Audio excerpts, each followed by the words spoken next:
નમસ્કાર દર્શક મિત્રો, આપ જોઈ રહ્યા છો ISRPC ન્યૂઝ. હું છું વિરોચક દિનેશ કુમાર બાબરિયા કેજી. નમસ્કાર દર્શક મિત્રો, નવા વિડીયો સાથે આપ સૌનું હાર્દિક સ્વાગત છે. હું છું સોલંકી દર્શના. ફતેપુરા દાહોદ બાજુનો પરિવાર અમરેલી ખાતે મજૂરી કરતો હતો, જેના 5.5 વર્ષનો દીકરો સવારે 8:30 ના અસરમાં બહાર રમતો હોય ત્યારે દીપડો આવીને બાળકને ઉઠાવી ભાગતા પરિવાર લોકોએ હોબાળો મચાવતા દીપડો બાળકને ઝાડીઓમાં મૂકીને ભાગી જતા પરિવારે બાળકને અમરેલી સરકારી હોસ્પિટલ ખાતે લઈ ગયા હતા, જ્યાં ફરજ બજાવતા ફરજ પરના તબીબે બાળકને મૃત જાહેર કર્યો હતો, જેથી બાળકના માતા પિતા પર આભ ફાટ્યું હોય તેવો આક્રોશ જોવા મળ્યો હતો. રિપોર્ટર કનુભાઈ ચાંદપા, સોમનાથ. ગામ ને શું હતું? તાલુકો કટારા રાકેશભાઈ સાહિદભાઈ, તાલુકો ફતેપુરા, જિલ્લો દાહોદ. શું બન્યું? સિંહણ ઉપાડી ગયું છોકરાનું. છોકરાનું નામ શું છે? સાહિદ.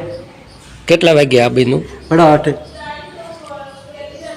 છોકરાની ઉંમર કેટલી છે? 5.5 વર્ષ. પછી તમે શું કર્યું? બાળકને આ ઉપાડ્યા પછી દવાખાને લઈ. અત્યારે કોણ કોણ હાજર છે? અમે શેઠ ને બધા હારે. ઓકે સર, અહીંયા બનાવ શું બન્યો છે અત્યારે?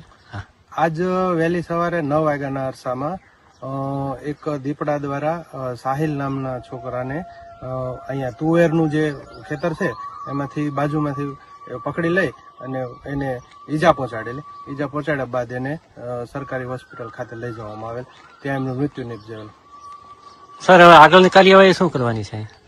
પિંજરા 3 મૂકવામાં આવેલા છે અને સ્ટાફ સ્કેનિંગ શરૂ છે. દીપડો લોકેશન છે, એને પકડવાની કાર્યવાહી શરૂ છે.